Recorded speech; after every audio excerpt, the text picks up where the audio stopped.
Hi there, and welcome to Vanguard Life. Of course, it's a beautiful Wednesday afternoon here in the city of Lagos, Southwest Nigeria. Of course, it's another interesting edition of Lunchtime Discourse here on Vanguard Life. Of course, today we are considering a very important topic, and which is the party politics in Nigeria. Of course, we are going to be looking at the roles of opposition in the Nigerian politics today. Of course, a lot of political analysts have said that the opposition in Nigeria is dead and buried, and some are saying that we don't even have opposition in Nigeria. Well, we leave that for you to decide after we invite a very special guest who is going to let us a very deep insight into what really an opposition should look like in a vibrant democracy. Well, I have with me, or rather I have someone joining us via Zoom from all the way from Lagos. He is Mr. Kayode Samuel. Mr. Kayode Samuel is a writer, a communication specialist, and one-time special assistant at the presidency. He was also the former chief of staff to the former governor of Ogun State, Mr. Benga Daniel. Mr. Kayode Samuel joins us live via Zoom. Mr. Kayode Samuel, you're welcome to the show. Thank you very much. All right, sir. It's nice to have you, at this time discussing such very, very critical topic, at this point of time, in Nigeria's political landscape. I know you are, a very grounded politician, though your CV do not read that, at least you would prefer we call you a communication specialist and a writer. But then I would like you, to let us an insight into what opposition should look like in a vibrant democracies, just like what we are having at the moment in Nigeria. Yeah, thank you very much. Politics, by its very nature and definition, already implies that there must be opposition. Politics is defined as a contest for power. You cannot contest with yourself. There is always a contest. A contest must involve more than one or two entities.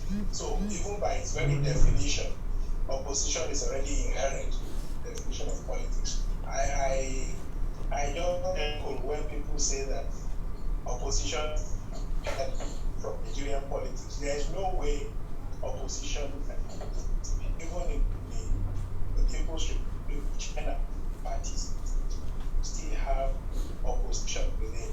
Once they are in a contest, either at the level of ideas or at the level of positions, at the level of issues, or whatever, once there's a contest, that is the very nature of politics, and the contest cannot just involve just. So really, I think that it's made tremendous progress.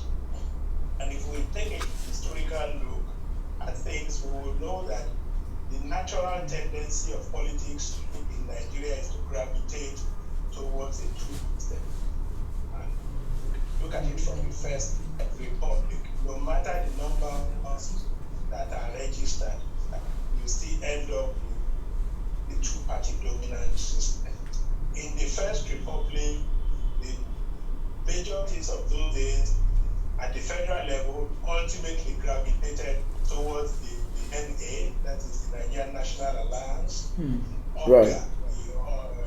the Progressive Grand Alliance. Right. So and then in the Second Republic, it was the NPN and the PPA, which was an aggregation of the other two or three opposition parties. Right. Of course, we know that the stillborn Third Republic Right. presented the country with the best election that we claim to have had so far. It was a decidedly two-party system. And of course, the Fourth Republic, in which we had even though at a point there were about 91 parties registered, I'm told that it now down to about 30. Right. But we all know that there are two parties that are dominant. Right. Okay? There Right. could be interflows and intermixtures in the two parties, but that still does not mean that opposition has disappeared. The point I'm trying to make is that opposition is inherent in the very nature of the definition of politics. Right. Well, you made mention of the first, second republic, and the past democracies that we've had in this country. But you would also agree with me that some political analysts agree that during that era, we had a lot of violence, a lot of arson and all of that, that actually bedeviled, that very period. Now, looking at what we have now, do you think, Nigeria is on track? Especially, the opposing political parties, given the fact that, we often resort to violence, lies, mudslinging, and all of that. Do you really think we are on track? If we again take a historical look, we know this is the longest stretch of civilian-led democracy that we've had in the country. Last May,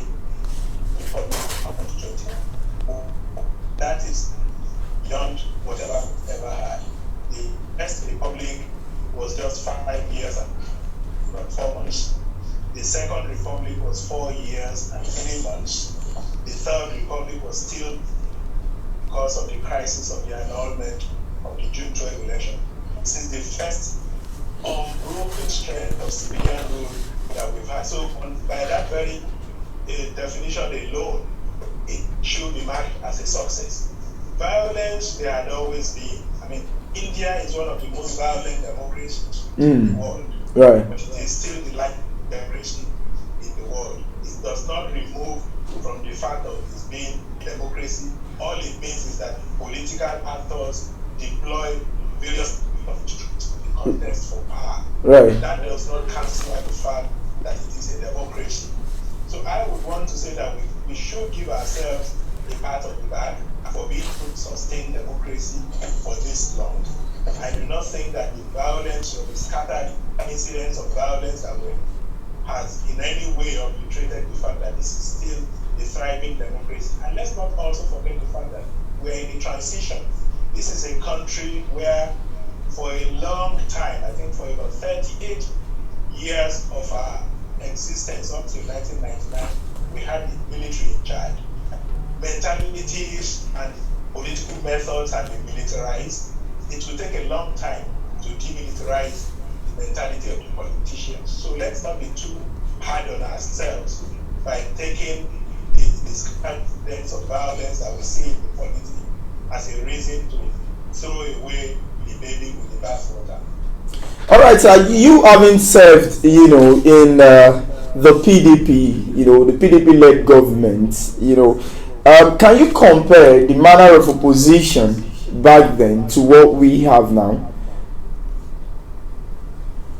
Well, I did not serve in the PDP administration at the federal level. I served in Ogun State. Right. So we need to be quite clear about that. But I still do not think that opposition has changed much.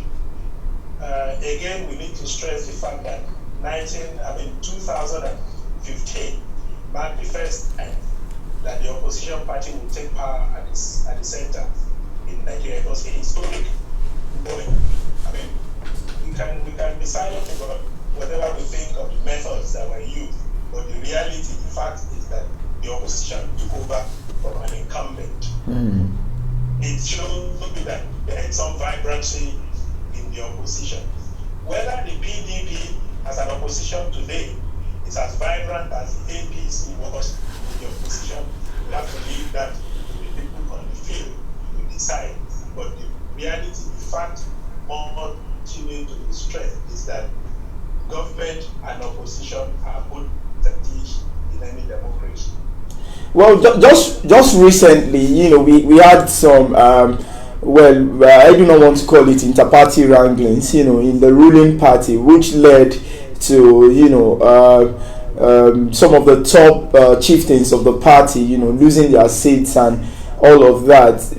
Can you call that, well, if you like, that's an intra-party politics. But can you give us a very good definition of what intra-party politics is, really? And would you like, or would you say that that in itself, is an intra-party politics? Well, basically, like I said earlier, politics connotes a contest of ideas. Right. A contest for power. Right. Basically.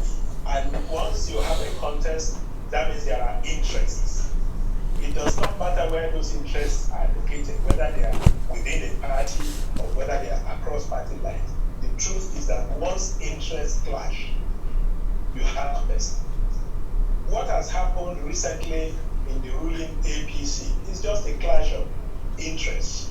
Some have ascribed it to people claim for ticket for 2003 or 2023 or whatever. But the reality is that it is a contest that is based on interest, where each person is standing would determine the kinds of methods they deploy in that struggle. So once interest is constant in politics, and it is indeed constant, it means that the contest will continue to go on, whether they happen across party lines or whether they happen within the party lines. Perhaps the reason the APC issues are more in the public eye is the fact that it is the ruling party. You recall that in 2013, 2014, the PDP that was the ruling party then was also in the public eye, leading to the exit of the NPDP and all of that. So, the long and short of what I'm trying to say is that whether it is within a party or whether it is across party lines, contests, once interests diverge, contests must happen. All right, Mr. Kayode, you talked about interest. Of course, it is not new to a lot of political watchers. And then what comes to mind when you talk about interest is the fact that do we still have room, for electoral promises, party manifestos, and a host of, other things that come with, politician going to campaign and all of that? Do we still have, such thing, coming into effect, in the face of interest? Because you seem to agree that, most of the time, interest actually comes first before anything, and that in itself is leading to a lot of skirmishes, within political parties. Well, interest doesn't necessarily presuppose that it is a displacement for ideas or issues. You develop an interest based on certain things, either because you want power to be used in a certain way or not. Interests are not just, they don't just exist in mid-air. Interests are anchored on something, So is the end you see that could be defined as your, but there are things that inform the interest. You just don't wake up and say, oh, my interest is to do so and so. They are not something that is informing your interest. It is those things that inform your interest that form the meat of every party's manifesto. So really, no matter how primitive you may say politics is, no matter how disorganized or chaotic it is, there is still a place for selling your ideas to the populace. There is still a place for putting your whatever what you want to go and do in government, putting it before the people in seeking their mandate. Right. Seeking people's mandate, you must tell them this is what you intend to do. Right, Mr. Kyle, one of our audience, is asking a very, very silent question here. Mr. Samuel, please. Okay, Mr. Samuel, right. Yeah, thanks for that. All right, Mr. Samuel, one of our audience is asking a very silent question here, but then I would like you to respond after we come back from this very short break. Right, just stay with us. We'll be back in just 1 minute. Alright, if you're just joining us, of course, it's still Lunchtime Discourse on Vanguard Live TV. And my name is still Bankole Idowu Emmanuel. Well, if we have been talking about party politics and, of course, opposition in Nigeria, and, of course, Mr. Kayode Samuel has been giving us a very deep insight into what opposition should look like in Nigeria. Of course, if you are watching this, you're advised to share so that other people too can see, and of course follow what we are doing here. Of course, you would also see some of our social media handle on your screen, and we advise that you like and follow us on social media. Of course, our YouTube channel, the VanguardNGRTV.com, where you can see some of our very nice video there. Okay, we'll be back shortly.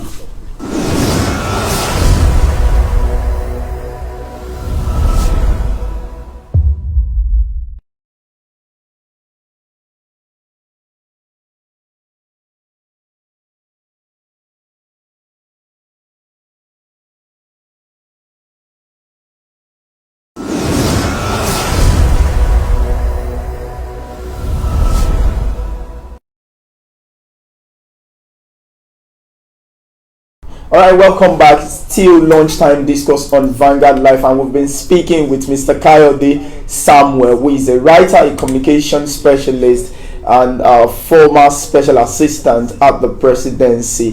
He has been giving us a very, very good insight into what opposition, should look like in a vibrant democracy like what we have in Nigeria. Mr. Kayode, Mr. Samuel, rather, you're welcome to the show. All right, thank you. Well, before we went on break, I told you that one of our audience sent in a very, very important comment, which I would like you to respond to. He said, in Nigeria, there are no vibrant and effective opposition parties, just opportunist parties and political players. Then he actually referred to 2019, because you made mention of having 91 political parties, reducing to about 31 right now. So he said that in the 2019 elections, there were 91 registered political parties, many of which not many Nigerians had heard about. None of those parties play the role of a strong opposition party. Do you agree with that statement, Mr. Samuel? Of course, that cannot be true. If none of them played the role of an opposition party, then there wouldn't have been need for an election. The fact that there was a contest all the way down from the presidency right down to the state houses of assembly meant there was a contest, and it also means that there was some opposition. If it was a fact that there was no opposition, then we would have just had the announcement of results of people becoming whatever. I mean, President Buhari had to campaign vigorously to get back his seat. The opposition also campaigned vigorously. You see, we have a tendency to be too dismissive of ourselves. Right. We dismiss things about ourselves too easily. Right. The truth is that no democracy is ever built in one day. Right. Even the oldest democracies, if you ask insiders to tell you the story of how the Brexit went, right. Even as an early this week, people were still alleging right. that, the vote was, infiltrated by some external forces and all of that. Right. There's no country that doesn't have problems. Right. There's no country that doesn't have issues. Right. We have this tendency of believing that the worst things happen in Nigeria. That is not true. Right. The fact that there was an election in 2019 that was keenly contested, right. and that also nobody could say before the contest that so and so person was going to emerge. That shows you that there is a vibrant opposition. But I think what he was trying to say here is the fact that prior to that election we had 91 registered political parties, and then after the election, those numbers were reduced significantly to about 31. And now he's saying that if those numbers were really, really vibrant, we wouldn't be having issues of reducing the numbers, because on what basis would you like to reduce or yes, to reduce a number, about from 91 to like about 30 or something, if really they've been, acting, exactly the way an opposition party should act in a democracy. But before you respond to that, Mr. Samuel, there is another statement here from one of our audience, and he is talking about also, okay, the opposition. He said Nigeria's politics, okay, his name is Oluseyi Adegboyega, and he's saying that Nigeria's politics is unfortunately fueled by only elections, and opposition parties, start making noise during the campaign period. The realization that both the PDP and the APC are two sides of the same coin with no capacity to bring in change, to the ordinary Nigerian is not lost on critics and the public. It is more damning that the PDP is silent in the face of repression, and it is complicit in committing crimes against ordinary Nigerians. Yeah, thank you very much. Let me go to the first question. You see, no serious country anywhere in the world has 91 active political parties. Right. Let's first take that. Right. And if you recall, I said at the beginning of this conversation that the natural tendency in Nigerian politics has been to gravitate towards a two-party dominant system. Right. Okay. Right. No matter the number of parties that INEC claims to have registered, right, every serious political observer knows that there are really just two serious parties, maybe three on the outside. Okay. Right. So we shouldn't continue putting so much emphasis on the numbers. The truth is that there is a government and there is an opposition. Right.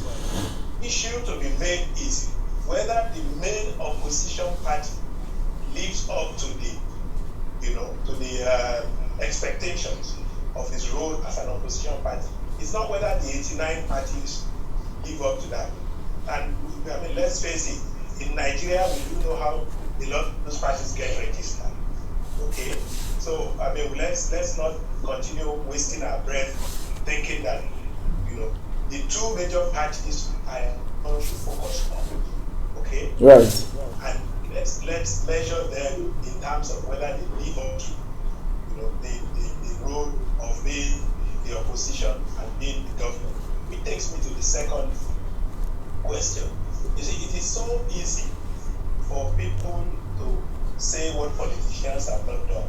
But what really is politics? Politics is a process of social engagement. I'm very sure if we were to ask the man who sent in that question to give us the name of the chairman of the ward where he comes from, he would not know. He wouldn't know the name of the member representing him in the House of Assembly. What point am I trying to make?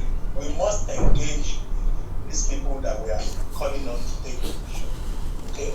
They are not spirits. Right? They are not spirits. We must engage them. And in engaging them, we create issues. What we want to get onto the front border of public discourse. But we leave politicians, when you say that politics is a 4-year ritual, it is because the electorate wants to make it so. Okay? Right. The electorate is the one that keeps waiting for somebody to say, oh, I want to do so and so. If you know that you want to be engaged in addressing social issues, then you cannot afford to give the politicians just do that. All right, Mr. Samuel, I don't know, let me know your thoughts on this. Do you agree that a silent opposition, right, in the face of repression is doing more damage, to our democracy? Oh, definitely, anywhere, not just our democracy. Good. Now, do you agree that the PDP, has not been doing enough in the past 5 years? Now you are moving away from silence. Silent, from my own primary school English, means you are not talking at all. Okay? But the PDP has been talking. Hold on, please. Doing enough is a matter of degree, which means that it becomes subjective. what A considers as being enough and what B considers to be enough. What I am saying is that as far as I see, the two parties at the forefront of the political process are doing exactly what they should do. The APC is running the government, right. The PDP is giving it opposition and hoping to replace it at the next election. Those are the things that I will consider. Whether you expect the PDP to carry sticks or carry guns is a different matter. But the role of an opposition is to keep the government on its toes. And the way you will know whether the opposition is doing enough is whether the ruling party is lackadaisical. But as long as the ruling party is being kept on its toes, the opposition cannot be said to be absent. Right. All right, Mr. Samuel. Before we go, I would like you to, respond to this. Are there ways, we can remove, quote and unquote, the do or die attitude, from our party politics?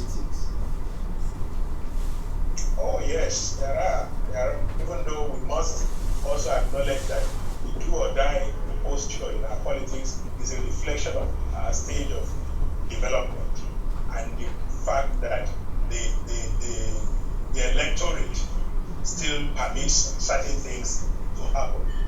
Okay, now let's look at it this way. Ghana is just 2 countries away from us. Okay? Right. Ghana went through its first real transition in year 2000. Right. That was 1 year after our election. That is one party placing the other at national level. By the time we had our own first real transition in 1999, Ghana had gone through it 3 times. Right. That is, NDC had been defeated by the MPP. Right. The MPP again defeated the NDC. Right. And the NDC again came back. Right. Okay? Right. We need those kinds of changes. Right. Before we can, the politics become do or die when people do not see other outlets. Right. You get me? Right. When people do not see other outlets, when they do not see any hope of being able to do it differently, right. If you are certain that if a government does not perform, it will be removed. Right. Both the government and the opposition are then disciplined in their behavior. Right. Because they know that the pendulum can swing anyway. Right. The reason that do or die politics will prevail is when there is no certainty. Right. Right. Mr. Samuel, well, let me know your thoughts on the recent defection, in Ondo State, and of course Edo State. Just recently, we have the deputy governor in Ondo State defecting to the opposition, and then the sitting governor also, in Edo State defecting to the opposition. Some have said it is because the opposition has been very, very, attractive in those states, and that's the reason why we're having such defections. Do you agree with that? It has nothing to do with the opposition being attractive. You see, when elections are near, they have a way of crystallizing the thoughts of politicians and the way they view their own interests. That happened in Ondo and Edo State has nothing to do with whether the opposition was effective or not. The truth is that because we keep gravitating towards a 2-party dominant system, any politician that wished to be taken seriously, coming from the ruling party, must naturally gravitate to the most available opposition party. Right. The PP would be correct to say that if there was no vehicle to be used, they won't come to them. Right. The truth is that those moves were driven more by the interests of the people defecting. Right. Rather than it was really the governor in Edo State was under pressure. He had been edged down by his own party and he still wanted to run. Right. So he pitched his tent with the PDP. The same thing with the deputy governor in Ondo State. He claimed to have had some pact with the sitting governor, and that he should have been the one running. All kinds of stories. Again, you can never really be sure what the true story is between two politicians. The truth is that he felt the need to then gravitate towards another platform where he would at least have a chance of running. Right. All right, Mr. Kayode Samuel, many thanks for coming on the show, and we hope to, have you once again in our studios, to discuss unfolding development in Edo State and Ondo State very, very, very soon, sir. Thank you very much. Yeah, many thanks for coming. Nice day. Yeah, you too. Alright, if you're just joining us, of course, it's still lunchtime politics, and this is where we end it for today. Well, many thanks to Mr. Kayode Samuel, who has been, giving us a very deep insight, into what opposition should look like, in a democracy like that of Nigeria. Of course, he has spoken a lot. He's told us about the recent defection in Ondo State, and of course Edo State, and he has said that it is not because the opposition in those states were attractive or better positioned than the ruling party, but that it is because politicians would definitely want to go to a party that has maybe a large followers and all of that. Well, until we come your way again, my name remains Bankole Emmanuel, and do not forget to follow us on all our social media platforms showing on your screen, and of course subscribe to our YouTube channel,